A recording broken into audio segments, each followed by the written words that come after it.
तो अस्सलाम वालेकुम, welcome back to my channel. आज हम प्रैक्टिस क्वेश्चन ACC 501 की नेक्स्ट वीडियो बनाएंगे। पिछली वीडियो पर आप लोगों का मुझे रिस्पॉन्स बहुत अच्छा लगा।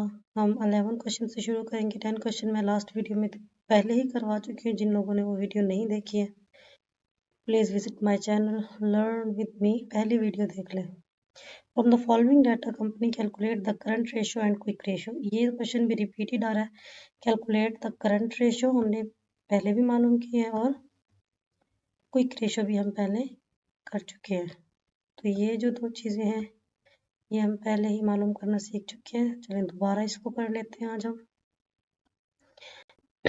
हमें गिवन डाटा दिया गया है net profit, cost of goods sold, sales, cash, account receivables, account payables, net fixed assets, inventory, accrual, bank loan and short term loans, common stock, long term debit और retained earnings. हमें सबसे पहले क्या करना होगा, करंट रेशो और quick ratio जो होती है इनके फार्मूले हमें पहले देखने होंगे कि फार्मूले के मुताबिक क्या है। आपने पेपर देने से पहले इनको अच्छे तरीके से तमाम फार्मूलाज को याद कर लेना है। अच्छा जी, हमारा जो क्विक रेशो का फार्मूला होता है ये होता है current assets divided by current liabilities. तो इसके लिए हमें क्या चाहिए, एक तो करंट एसेट्स चाहिए, यानी पहले हम करंट एसेट मालूम करेंगे, देन करंट लायबिलिटीज मालूम करेंगे। तो करंट एसेट्स में पहले भी बता चुकी हूँ किस तरह से हम मालूम करते हैं कि जो चीज़ हमारे पास मौजूद है या हमारी जायदाद में शुमार होती है तो उसको हम करंट एसेट्स कहते हैं, एसेट कहते हैं। जैसे कि कैश है, रिसीवेबल्स जो होते हैं हमारे जिन्हें हम मिलेंगे वो हमारे एसेट्स होते हैं। उसके बाद इन्वेंट्री भी हमारे एसेट में शुमार होती है। लोन हमारी लायबिलिटीज़ है। कॉमन स्टॉक हमारा होता है इक्विटी। और लॉन्ग टर्म डेबिट पहले भी मैं बार बार बताती हूँ ये हमें देना होता है, यानी हमारे हमने जो उधार ली हुई है या किसी को हमने बैक करनी है मनी, ये वो होता है। तो इसके अंदर हम करंट एसेट्स के नीचे हमें दी गई होगी, हम डायरेक्ट यहाँ पे कर लेते हैं। देखिए मैंने अभी आपको बताया था कैश हमारी जो है वो एसेट्स में आती है, तो हमें भी देख के आए टेबल के अंदर। अकाउंट रिसीवेबल्स, इन्वेंट्री, ये तमाम हमारे क्या होते हैं, करंट एसेट्स होते हैं। इन तमाम को हम ऐड करेंगे। जब हम 63,000 प्लस 173,000, 87,000 इन सबको ऐड करेंगे तो हमारे पास 3,23,000 जो हमारे टोटल एसेट्स हैं वो आ जाएंगे। ये पहली रिक्वायरमेंट है हमारी क्विक करंट रेशो की। करंट रेशो में हमें क्या चाहिए था, total assets divided by total liabilities. तो टोटल एसेट्स हमारे पास यहाँ ये हमारे करंट एसेट्स आ गए हैं। करंट लायबिलिटीज़ जो हमने देनी होती हैं, देखिए यहाँ जहाँ जहाँ पेएबल्स यूज़ हो रहा होगा वो आपकी करंट लायबिलिटीज़ में शामिल होता है। अक्रूवल्स भी जो हमारे होते हैं ये करंट लायबिलिटीज़ ही होते हैं। Bank loan, short term loans आपको पता ही है कि हम जब बैंक से लेते हैं तो हमें रिटर्न बैक करने होते हैं, तो ये हमारी लायबिलिटीज़ होती हैं। तो इन सबको जब हम ऐड करेंगे तो हमारे पास टोटल करंट लायबिलिटीज़ आ जाएंगी। अब हमने क्योंकि मालूम क्या करना है, एक तो क्विक रेशो और एक करंट रेशो। देखिए क्विक रेशो जो होता है इसके अंदर हमें चाहिए होती है current assets minus inventory divided by current liabilities. Current ratio जो है हमारा इसके अंदर हमें चाहिए होता है current assets divided by current liabilities, क्योंकि अब हमारे पास करंट एसेट्स भी आ गए जो हमने मालूम किया, अभी हमने नीचे किया है, और जो हमारे पास करंट लायबिलिटीज है वो भी हमारे पास अब गिवन है। तो करंट एसेट्स की जगह पे करंट एसेट्स की हम अमाउंट डालेंगे, देन डिवाइड करेंगे करंट लायबिलिटी पे, और हमारे पास गिवन करंट रेशो का आंसर आ जाएगा। देन हम आ जाते हैं क्विक रेशो पर। क्विक रेशो क्या कहते हैं कि करंट एसेट्स को माइनस करो इन्वेंट्री से और डिवाइड करो करंट लायबिलिटीज पे। इसके अंदर जो हमारा ACC 501 है, अगर आप सिर्फ फार्मूलाज अच्छे तरीके से इसको लर्न कर लेते हैं ना तो आप आराम से पेपर को मेरे ख्याल में सॉल्व कर सकते हैं, क्योंकि ऑलमोस्ट आपकी जो बुक है उसके अंदर फार्मूलाज यूज हुए हैं, तमाम फाइंडिंग्स हैं। तो ये क्वेश्चंस आपको सिर्फ फार्मूलाज के साथ आएंगे। तो ये फार्मूले जो हैं अगर आपके पास नहीं लिखे हुए तो साथ साथ इसको राइट डाउन भी करते जाइएगा और याद करने हैं। क्विक रेशो का फार्मूला है current asset minus inventory divided by current liabilities. Current assets अभी हमने मालूम किया था, जो अमाउंट ये थी हमने इसको लिखना है, देन माइनस करना है करंट इन्वेंट्री से। इन्वेंट्री जो है ये आपको ऊपर गिवन डाटा में दी हुई है, मैं आपको एक दफ़ा दिखा देती हूँ। इन्वेंट्री है आपके पास, ये रही, मैंने पहले हाईलाइट भी की हुई है, ये आपकी इन्वेंट्री है। इसको हम माइनस करेंगे किसके साथ, करंट एसिड्स के साथ, जो हमने पहले ही मालूम कर लिया था, और देन हम डिवाइड इसको करेंगे करंट लायबिलिटीज के ऊपर, ये भी हमने फाइंड आउट किया हुआ है। तो आपके पास आपका आंसर आ जाएगा। ये क्योंकि इजी है तो मैं आपको कैलकुलेटर पे करके नहीं दिखा रही हूँ, आप लोग ये खुद कर सकते हैं। हम चलते हैं नेक्स्ट क्वेश्चन के ऊपर। जी, नेक्स्ट क्वेश्चन है question number 2। You are required to calculate receivables turnover. अब यहाँ पर जो हमसे पूछा जा रहा है वो है receivable turnover and average collection period. दो चीजें हमसे यहाँ पर पूछी जा रही हैं from the given data. Given data से, ये हमारा गिवन डाटा है, इसके अंदर क्या दिया हुआ है, अकाउंट रिसीवेबल्स, यानी हमें कितना मिलेगा, ये हमारे एसेट्स में भी शामिल होता है। फिर इन्वेंट्री दी हुई है, ये भी हमारा एसेट होता है। अकाउंट पेएबल, ये लायबिलिटी होती है। सेल्स है हमारी, और नेट प्रॉफिट है। अब इसका फार्मूला जो है रिसीवेबल टर्नओवर, क्योंकि उन्होंने पहले पूछा है, तो रिसीवेबल टर्नओवर हम मालूम करेंगे। इसका फार्मूला होता है sales divided by account receivables. इसके अंदर आपको कुछ भी फाइंड आउट नहीं करना पड़ा, उन्होंने खुद दिया हुआ है। सेल, ये हमें दी हुई है सेल्स, ये वाली जो है ये हमारी सेल है, और साथ में अकाउंट रिसीवेबल्स भी दिए हुए हैं। हम सेल्स को डिवाइड करेंगे अकाउंट रिसीवेबल्स के साथ, तो हमारे पास रिक्वायर्ड आंसर आ जाएगा किसका, रिसीवेबल टर्नओवर का आ जाएगा। देन हम आगे चलते हैं। आगे हमने जो मालूम करना है वो है एवरेज कलेक्शन पीरियड। जहां जहां भी, एक बात याद रखिएगा, जहां जहां भी ये वर्ड जो है ना पीरियड, ये यूज होगा, वो हमें टाइम लाइन देगा, यानी वक्त बताएगा। डेज होते हैं 365 डेज, यानी एक साल में जो हमारे पास होते हैं ये लाजमी आएंगे। तो इससे आप ये हिंट बना सकते हो कि जहां जहां हमारे पास पीरियड या टाइम का जिक्र होता है वहां पर हम 365 का यूज करते हैं। और अगर एवरेज कलेक्शन की बात हो रही है, जैसे उन्होंने पहले हमसे क्या पूछा, रिसीवेबल टर्नओवर, तो यही यहाँ पर आकर अब डिवाइड हो रहा है, यानी 365 डिवाइडेड बाय रिसीवेबल टर्नओवर हम करेंगे। 365 को रिसीवेबल टर्नओवर से डिवाइड करते हैं तो ये हमारे पास आता है 50.06, और इसको अगर हम राउंड ऑफ करते हैं तो ये हमारे पास 50 डेज बन जाता है। आगे हम चलते हैं क्वेश्चन नंबर 13 पे। अगर आपको इनमें से कुछ भी समझ नहीं आता है तो आप कमेंट्स में पूछ सकते हैं, मैं इंशाल्लाह ज़रूर आप उसका जवाब भी दूंगी। चले आगे देखते हैं। From the following information you are required to calculate the total डेप्ट रेशो। यहाँ पर हमसे एक ही चीज़ पूछी गई है कि टोटल डेप्ट रेशो बताए हमें। टोटल डेप्ट रेशो के लिए हमें गिवन डाटा दिया हुआ है current assets, land, building, machinery and total equity. अच्छा, अगर आप इसको गौर से देखें तो करंट एसेट्स ये भी हमारा एसेट है, लैंड भी हमारी जायदाद है हमारी, तो ये भी एक एसेट है हमारा। बिल्डिंग भी हमारा एक एसेट बनता है, और मशीनरी भी हमारा एसेट है। तो ये हमारे तमाम क्या हैं, करंट एसेट्स या टोटल एसेट्स में शामिल हो जाते हैं। तो इन तमाम के तमाम को हम ऐड करेंगे तो हमारे पास टोटल एसेट्स आ जाएंगे। ये फार्मूला है किसका, हम टोटल डेप्ट रेशो मालूम करें तो उसके अंदर हमें टोटल एसेट्स चाहिए होते हैं। तो टोटल एसेट्स को हम क्या करेंगे, डिवाइड करेंगे टोटल इक्विटी के साथ, जो उन्होंने हमें पहले से दी हुई है। मैं आपको फार्मूला भी दिखा देती हूँ नीचे, ये रहा देखें। टोटल डेप्ट रेशियो बराबर होता है total assets minus total equity divided by total assets. ये जो आपका फार्मूला है ये आपका है टोटल डेप्ट रेशियो का फार्मूला। इसको आपने लाजमी याद करना है। तमाम फार्मूलाज बहुत ज़्यादा इंपॉर्टेंट है। ये छोटे छोटे से क्वेश्चन है, सारी गिवन डाटा दिया होता है और इसमें हमें अरे नंबर चले जाते हैं क्योंकि हमें फार्मूला नहीं आता। नेक्स्ट देख लेते हैं। टोटल एसेट्स की जगह पर हम उसके टोटल एसेट्स पुट करेंगे जो हमने अभी निकाला था, ये रहा, और देन हम माइनस टोटल इक्विटी, ये यहाँ पर हमें इक्विटी भी दी गई है, ये पुट करेंगे, एंड डिवाइडेड बाय ये हमारे पास है टोटल एसेट्स, यानी total assets minus total equity divided by total assets. तो ये हमारा आंसर आ जाएगा टोटल डेप्ट रेशियो का। ये आप कैलकुलेटर से बिल्कुल आसान तरीके से फाइंड आउट कर सकते हैं, इसमें कोई भी मुश्किल नहीं आती। कैलकुलेटर ये रहा, ये देखें, अब आपको करके दिखाती हूँ मैं। देखिए टोटल एसेट्स हमारे पास है 1 2 5 टाइम जीरोस, 1 2 3 4 5। देन हमने करना है माइनस इक्विटी, हमारे पास है, इक्विटी डालेंगे इक्वल ये हमारे पास क्या आ गया, आंसर आया total assets minus total equity का। अब डिवाइडेड बाय, दोबारा से हम क्या करेंगे, टोटल एसेट्स को डिवाइड करेंगे।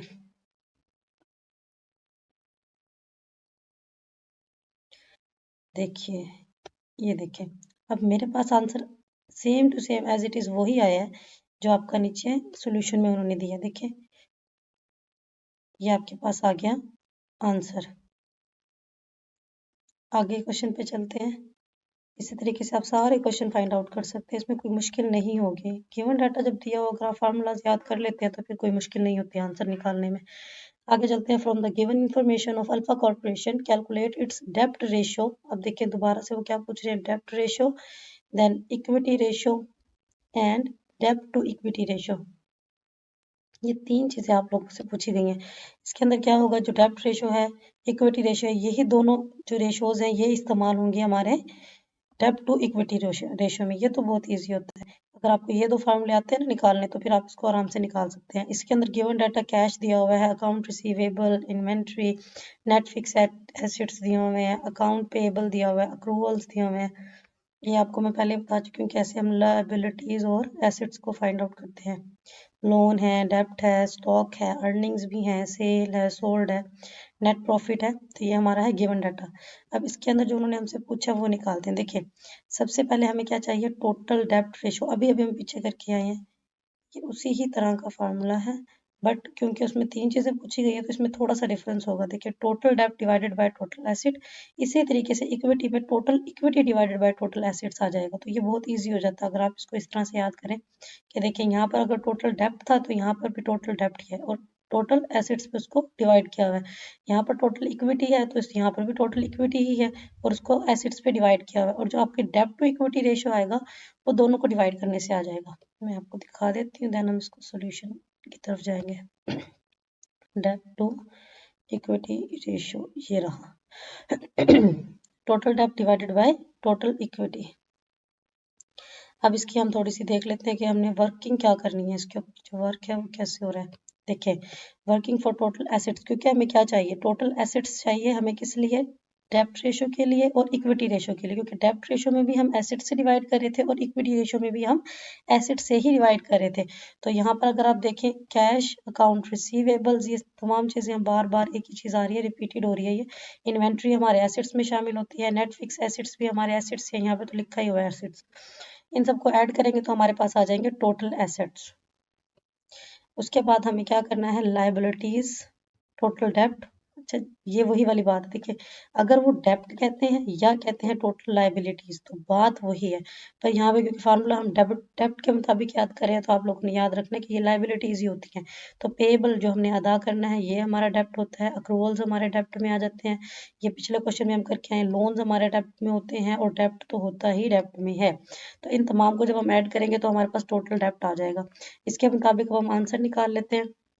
देखिए, टोटल डेप्ट हमने निकाला है 5,18,000, 8,75,000 हमारा टोटल एसेट्स था। इन दोनों को जब आप डिवाइड करेंगे, अभी मैंने आपको करके भी दिखाया है, आप साथ साथ वीडियो को पॉज करके इसको डिवाइड करके देख सकते हैं तो आपके साथ साथ प्रैक्टिस भी हो जाएगी। यहाँ पर हम जब डिवाइड करेंगे तो हमारे पास ये आंसर आएगा। देन अब जब इसको राउंड ऑफ करते हैं या 100 पर डिवाइड करते हैं तो आपका ये वाला आंसर आपको मिल जाएगा। आगे चलते हैं, टोटल इक्विटी रेशियो क्या होती है। टोटल इक्विटी रेशियो जो है, इसको हम अभी फार्मूला भी याद किया था, total equity divided by total assets. इसको जब हम, अच्छा यहाँ पर जो फॉर्मूला है ये थोड़ा सा गलत दिया हुआ है, तो यहाँ पर जो फार्मूला बनेगा वो बनेगा total assets minus total equity divided by total assets. ये आप लिख लें, यहाँ पर आएगा total assets minus total equity divided by total assets. तो ये यहाँ पर थोड़ा सा, ये जो फार्मूला है यहाँ पर थोड़ा गलत दिया हुआ है। तो ये वाला जहाँ पे ये आपको नीचे नजर आ रहा होगा ना फाइंडिंग में, इसके अंदर से ये फार्मूला आपको नजर आ रहा होगा कि टोटल एसेट्स को माइनस किया हुआ है टोटल इक्विटी के साथ और डिवाइड किया हुआ है दोबारा से टोटल एसेट्स पे। तो आपका ये वाला रिक्वायर्ड आंसर आपको मिल जाएगा। रेशो आपको पता है कि परसेंटेज में होता है तो यहाँ पर चलें। Total equity ratio can be calculated as follows. अगर देखिए, अगर आप चाहें तो यही जो दो चीज़ें हैं जो हम पीछे टोटल डेप्ट टोटल इक्विटी मालूम करके आए, इसके और फार्मूलाज भी होते हैं। जैसे दिया हुआ 1 माइनस टोटल डेप्ट रेशो भी हो सकता है। अगर आप टोटल इक्विटी फाइंड आउट कर लेते हैं तो आपके लिए टोटल इक्विटी आप फाइंड आउट किस तरह कर सकते हैं, टोटल डेप्ट को 1 से माइनस करके। पर मैं यही आपको थोड़ा सा प्रेफर करूंगी कि हम ये वाले अगर फार्मूलाज करते हैं तो हमको फिर आखिरी वाले फार्मूले में कोई मसला नहीं होगा। तो अगर आपकी मर्जी है आप ये वाला फार्मूला भी याद कर सकते हैं इक्विटी के लिए। चलें आगे देखते हैं। Total dept dept to equity ratio मैंने भी आपको बताया था। देखिए इसको लिखा भी ऐसे जाता है। अगर आप ऊपर क्वेश्चन में देखेंगे ना डेप्ट स्लैश इक्विटी, तो हम इसको इस तरह भी तो देख सकते हैं ना, टोटल डेप्ट डिवाइडेड बाय टोटल इक्विटी। तो ये सेम टू सेम वैसे ही आ रहा है। और यहाँ पर टोटल डेप्ट divided by total equity minus total डेप्ट, यहाँ पर भी थोड़ा सा फार्मूले का है गड़बड़ है।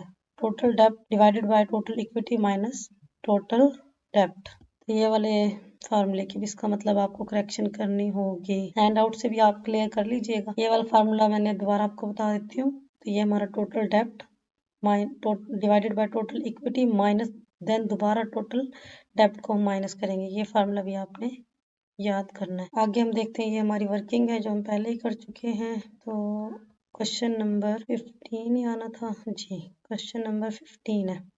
From the given information calculate the following ratios of alpha corporation. हमने दिए गए डाटा से अल्फा कॉर्पोरेशन की ये तमाम रेशियोज मालूम करनी है। देखिए क्या क्या है, इंटरेस्ट कवरेज रेशियो है, कैश कवरेज रेशियो है, ये आ गई हमारी interest coverage ratio, cash coverage ratio, inventory turnover है हमारे पास, then days sale in inventory है और रिसीवेबल टर्नओवर है। अब देखेंगे डिफरेंट 5 थिंग्स आपसे पूछी गई हैं, इसी के मुताबिक फिर हमें आंसर निकालना है। ये आपका है गिवन डाटा। इसके अंदर इन्होंने क्या क्या निकाल के दिया हुआ है, देखें नेट सेल्स है, cost of good sold, depreciation, interest, taxable income दी हुई है, टैक्सेस दिए हुए हैं, नेट इनकम दी हुई है, डिविडेंड्स दिए हुए हैं और रिटेन्ड अर्निंग भी दी हुई है। तो एडिशनल इन्फॉर्मेशन में भी इन्होंने हमें कुछ बताया। The inventory of firm is worth of 5,12,000 while accounting receivables are 2,80,000। ये हमें उन्होंने एडिशनल जो ये समझिए कि डाटा दिया हुआ है, मजीद इंफॉर्मेशन हमें दी गई है यहाँ पर। तो सबसे पहला जो हमने मालूम करना है वो है इंटरेस्ट कवरेज रेशियो। इसका फार्मूला होता है EBIT डिवाइडेड बाय इंटरेस्ट। अच्छा जी, यहाँ पर जो ये EBIT है ये शॉर्ट फॉर्म है किसके, earning before interest and taxes. ये जो है ये EBIT है, यानी earning before interest and taxes. इसको हम डिवाइड करेंगे इंटरेस्ट के ऊपर। देखिए ऊपर नीचे ही दिया हुआ है, ये कभी ये आगे पीछे करके दे देते हैं और कभी साथ ही पड़ी होता है डाटा। ये देखिए इसको हम आपस में डिवाइड करेंगे तो हमारे पास आ जाएगा इंटरेस्ट कवरेज रेशियो। पहली चीज फाइंड आउट हो गई है। दूसरी हमने क्या करनी है, ये आपको यहाँ पर आंसर नजर आ रहा होगा, ये तरीका मैं आपको बता चुकी हूँ पहले। कैश कवरेज रेशियो क्या होता है, EBIT plus depreciation divided by interest, EBIT plus depreciation divided by tax. ये आपका फार्मूला है किसका, कैश कवरेज रेशियो का। ये तमाम फार्मूलाज आप लिख लें, नोट्स बना लें ताकि जाने से पहले, बस पेपर से पहले एक दफ़ा इसकी रिवीजन हो जाएगी आपकी। इसमें कैश कवरेज रेशियो है EBIT वही वाले earning before interest and tax plus depreciation उन्होंने दी हुई है, वो मैं भी आपको दिखाती हूँ, डिवाइडेड बाय इंटरेस्ट जो अभी हमने यहाँ पर भी देखा है। तो डेप्रिसिएशन उन्होंने क्या दी हुई है हमें यहाँ पर, डेप्रिसिएशन ये रही earning before interest and tax के ऊपर डेप्रिसिएशन, इसको हमने क्या करना है, प्लस करना है। अब यहाँ पर हम EBIT प्लस डेप्रिसिएशन करेंगे, देन डिवाइड करेंगे इंटरेस्ट पर, तो आपके पास जो आंसर है वो आ जाएगा 78 टाइम्स। ये आपका यहाँ पर आंसर है। देन इन्वेंट्री टर्नओवर का फार्मूला भी यहाँ पर दिया हुआ है, cost of goods sold divided by inventory. तो जो चीज़ें हमारी बिक रही हैं और जो हमारे पास पड़ी हुई हैं, तो ये इन्वेंट्री टर्नओवर का फार्मूला होता है। कॉस्ट ऑफ गुड्स सोल्ड आपको दिया हुआ है 2355 यानी 2355 एंड 512 आपको दिया हुआ है इन्वेंट्री। इसको जब आप डिवाइड करेंगे तो आपके पास इन्वेंट्री टर्नओवर का आंसर आ जाएगा।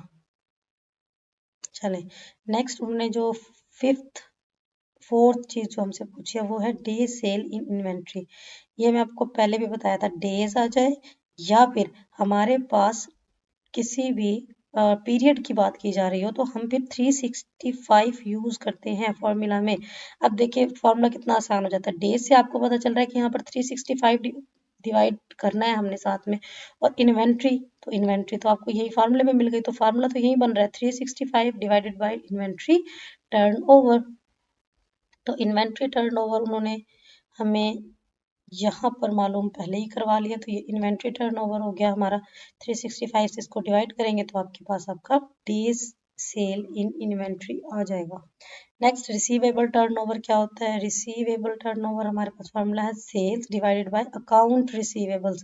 ये टोटल आपको टेबल से मिल जाएगा, सेल्स और अकाउंट रिसीवेबल्स। ये हमारी हैं सेल्स और ये है हमारे अकाउंट रिसीवेबल्स। अकाउंट रिसीवेबल्स कहाँ गए? नेट इनकम, अच्छा ये रहे अकाउंट रिसीवेबल, ये हमारे एडिशनल उसमें दिया हुआ अकाउंट रिसीवेबल्स। तो ये हमारे पास आ गए हैं अकाउंट रिसीवेबल। यहाँ पर जो है वो 280 है नीचे जो दिया गया, और यहाँ पर है 2840। तो अभी मैंने सर्च भी किया, तो ये जो 3 जीरोज हैं ये यहाँ पर आपको जो नजर आ रहे हैं ना, जो हम एंड में लगाते हैं, ये थोड़ा सा ना घुमाने वाला क्वेश्चन है, तो ये आपने माइंड में रखना है। देखिए यहाँ पर 3 जीरोज लगे हुए हैं, तो ये वही वाले 3 जीरोज हैं। जैसे हमने पिछली वीडियो में देखा था यहाँ मिलियंस था, तो हम एंड में मिलियंस लगा रहे थे। अगर यहाँ पर टाइम्स था तो यहाँ पर टाइम्स लगा रहे थे। अब देखिए यहाँ पर जीरोज लगे हुए हैं, तो यहाँ पर भी इन्होंने एडिशनल जीरोज लगाए हैं। तो ये कंफ्यूज मत होइएगा यहाँ पर। तो अब हम देख लेते हैं, मुझे भी कंफ्यूज कर दिया था इस चीज़ ने।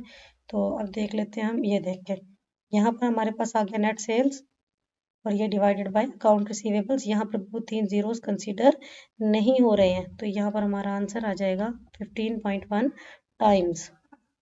नेक्स्ट हम चलते हैं, from the given below compute earning per ratio पूछा है यहाँ पर इन्होंने, और साथ में पूछ रहे हैं प्राइस अर्निंग रेशो।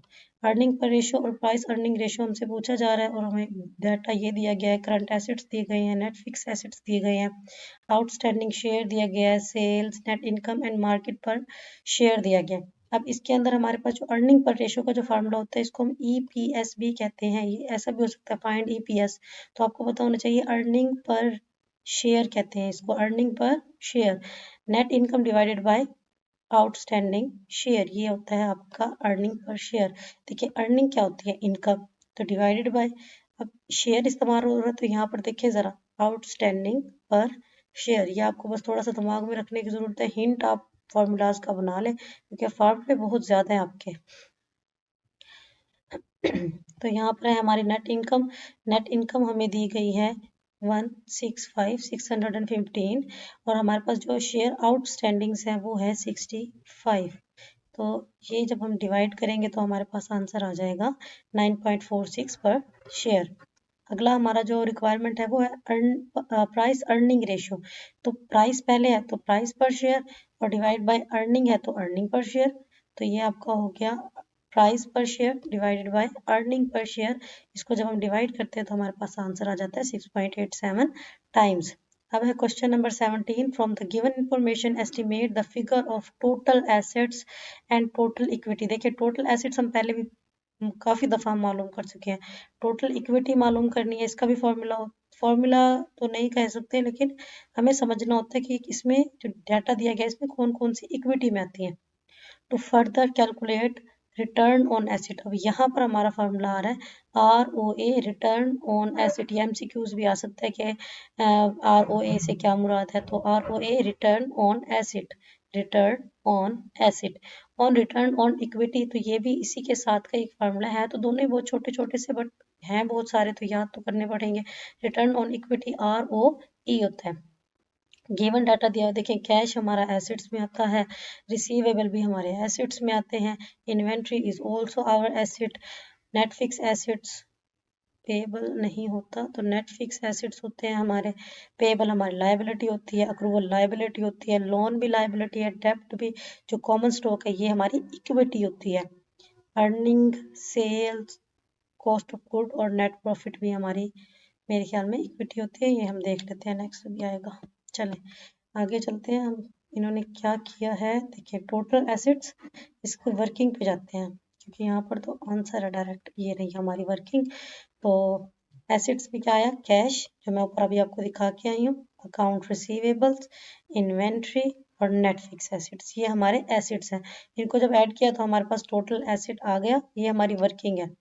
कोशिश कीजिएगा जब पेपर कर रहे हो तो ये भी आपने वर्किंग साथ कर देनी है ना, क्योंकि यहाँ पर अगर दी हुई है तो मे भी इम्पॉर्टेंट हो। तो अगर हम देखें हमारा टोटल इक्विटी क्या होगा, देखिए कॉमन स्टॉक हमारी इक्विटी में आता है और रिटेन अर्निंग भी इक्विटी में आती है। जब हम प्रैक्टिस करेंगे तो ये चीज़ें हमें याद भी हो जाएंगी कि कौन कौन सी चीज़ें इक्विटी में आ रही थी, कौन सी हमारी एसेट्स में आ रही थी, लाइबिलिटीज़ का तो हमें वैसे ही पता है। तो इसके मुताबिक अब हम क्या करेंगे, अपना आंसर देख कैलकुलेट करेंगे। ये हमारी थी जिसे हम रफ अमल करते थे ना, ये वैसे ही समझे हमारी वर्किंग।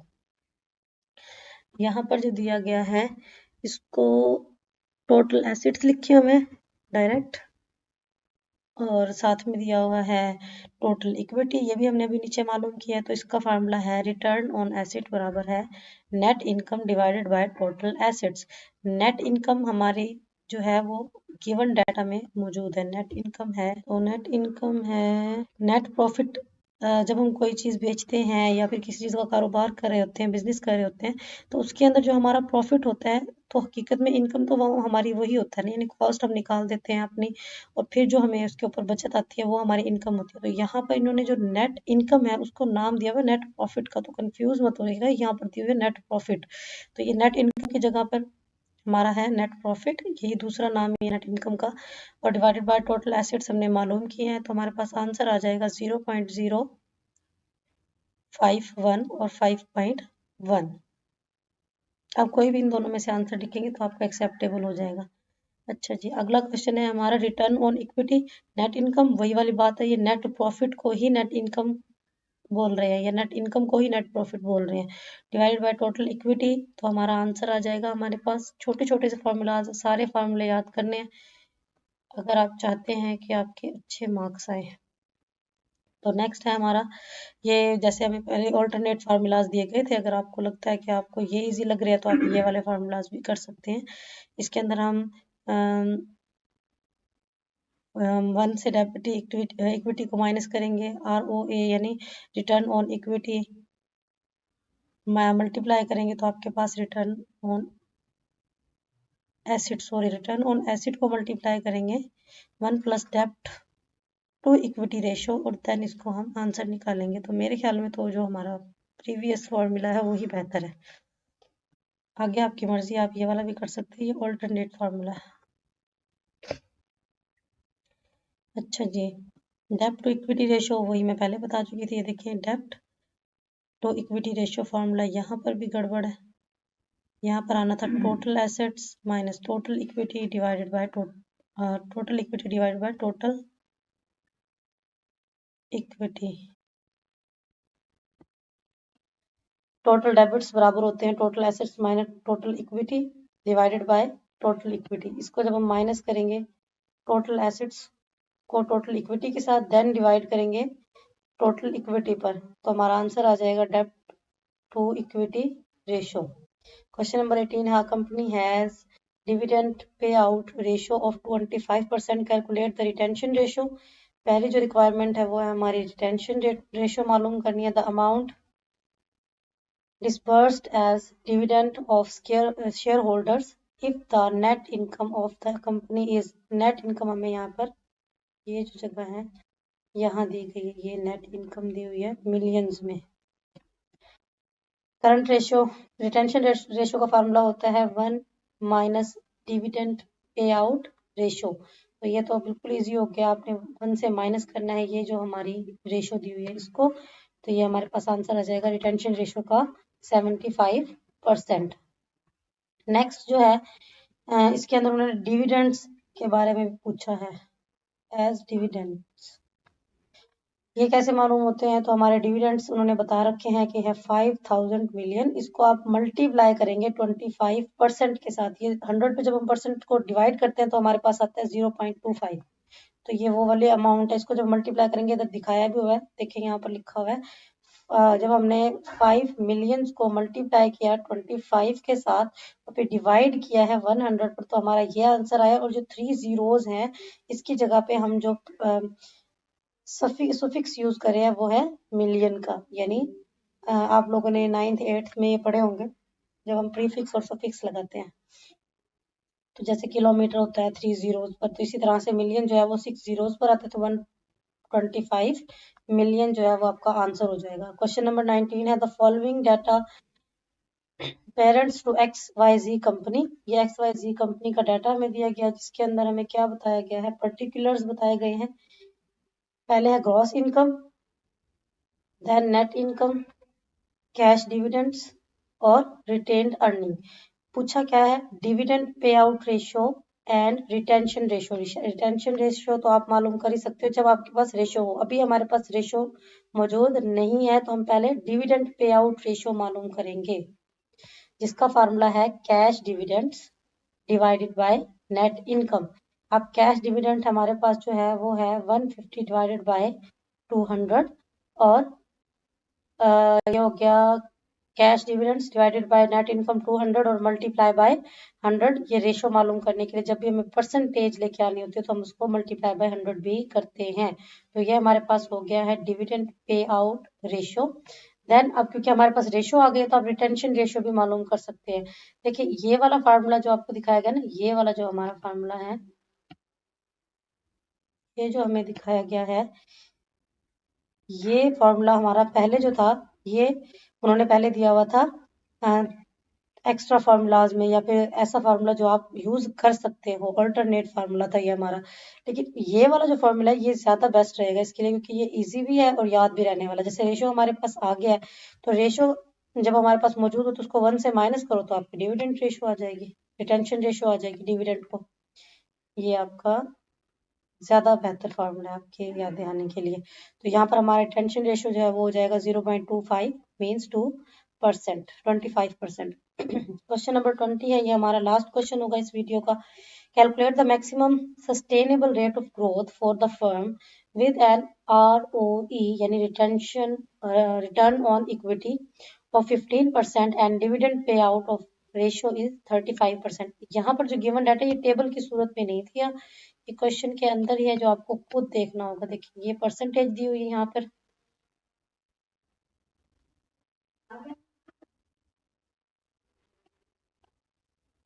ये परसेंटेज यहाँ पर सिलेक्ट नहीं हो रही। ये जो है ये है हमारी परसेंटेज 15% और यहाँ पर हमें पे आउट रेशियो दी हुई है 35%।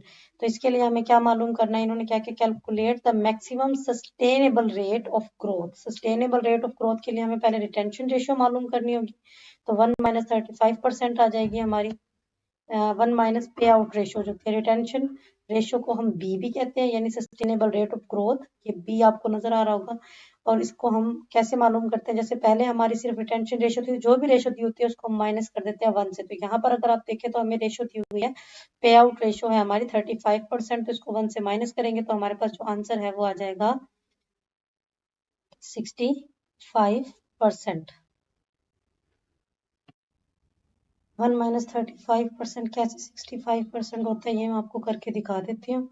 सबसे पहले जो है हमारे पास 35% में कभी भी 1 माइनस नहीं हो सकता, तो हम क्या करेंगे 35% को पहले परसेंटेज निकालेंगे यानी हटाएंगे तो डिवाइड करेंगे, तो ये हमारे पास हो जाएगा 35 डिवाइडेड बाय 100, तो हमारे पास आंसर आएगा 0.35। अब इसमें से हमने क्या माइनस करना है, 1 को माइनस करना है, ये हमारा 1 यहाँ पर हो जाएगा माइनस, तो हमारे पास आंसर आएगा 0.65।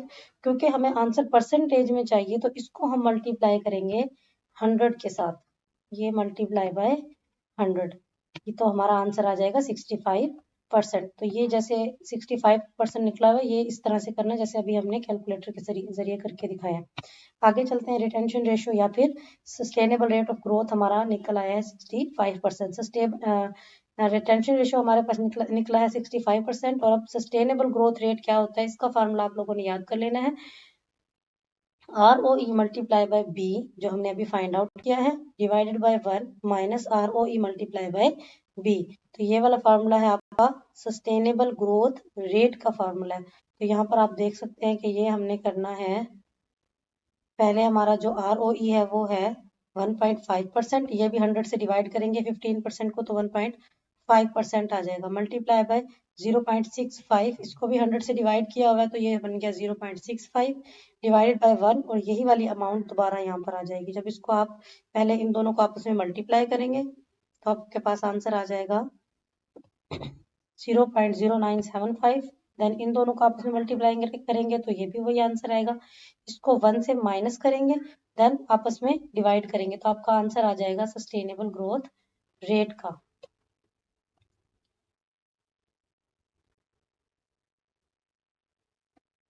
आगे हमारा है क्वेश्चन नंबर 21, ये इंशाल्लाह हम नेक्स्ट वीडियो में करेंगे। अभी हमारे पास टोटल 20 क्वेश्चंस लेफ्ट हैं, तो जिन्होंने भी आगे वीडियोस देखनी हो तो प्लीज़ सब्सक्राइब माय चैनल। इंशाल्लाह अगली वीडियो में मिलेंगे। अल्लाह हाफिज़।